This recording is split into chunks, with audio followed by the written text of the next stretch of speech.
మెదక్ జిల్లా పేరూరు గ్రామ శివారులోని ఓ వెంచర్లో అగ్ని ప్రమాదం జరిగింది. పేరూరు గ్రామానికి చెందిన సిద్ధిరాములు, పోచయ్య అనే రైతులు ఖాళీగా ఉన్న వెంచర్లో వడ్ల సంచులు పెట్టారు. అయితే ఆ వెంచర్లో జరిగిన అగ్ని ప్రమాదం కారణంగా రైతులకు చెందిన దాదాపు 105 వడ్ల సంచులు మంటల్లో కాలి భగ్నమయ్యాయి. ఇక సమాచారం తెలుసుకున్న అగ్నిమాపక సిబ్బంది సంఘటనా స్థలానికి చేరుకొని ఫైర్ ఇంజిన్ సహాయంతో మంటలను అదుపులోకి తీసుకొచ్చారు. తీవ్ర నష్టం వాటిల్లడంతో రైతులు ఆవేదన వ్యక్తం చేస్తున్నారు. ప్రభుత్వమే తమను ఆదుకోవాలని వారు కోరుతున్నారు. అటు అగ్నిమాపక ఘటనపై ఆర్డీఓ రమాదేవి, ఎంఆర్ఓ లక్ష్మణ్ బాబు సంఘటనా స్థలాన్ని పరిశీలించి వివరాలు తెలుసుకున్నారు. బాధిత రైతులకు ప్రభుత్వ పరంగా సహాయం అందించేలా చర్యలు తీసుకుంటామని అధికారులు తెలిపారు.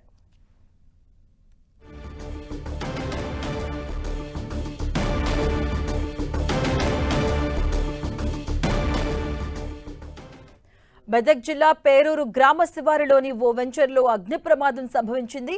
పేరూరు గ్రామానికి చెందినటువంటి సిద్ధిరాములు అలాగే పోచయ్య అనే రైతులు ఖాళీగా ఉన్న వెంచర్లో తమ వడ్ల సంచులను పెట్టడం జరిగింది. అయితే ఆ వెంచర్లో జరిగినటువంటి అగ్ని ప్రమాదం కారణంగా రైతులకు చెందినటువంటి దాదాపు 105 వడ్ల సంచులు మంటల్లో కాలి బూడి దగ్ధమయ్యాయి. మనం చూడొచ్చు విజువల్స్ లో కూడా. సమాచారం తెలుసుకున్న అగ్నిమాపక సిబ్బంది అక్కడికి చేరుకొని మంటల్ని ఫైర్ ఇంజిన్ సహాయంతో మంటలను అదుపులోకి తీసుకురావడం జరిగింది. అయితే తీవ్ర నష్టం వాటిల్లడంతో రైతులైతే ఆవేదన వ్యక్తం చేస్తున్నారు. ప్రభుత్వమే తమను ఆదుకోవాలంటూ కూడా వారు కోరుతున్నారు.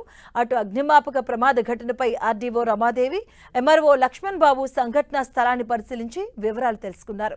అలాగే బాధిత రైతులకు ప్రభుత్వ పరంగా సహాయం అందించేలా చర్యలు తీసుకుంటామని అధికారులు హామీ ఇచ్చారు.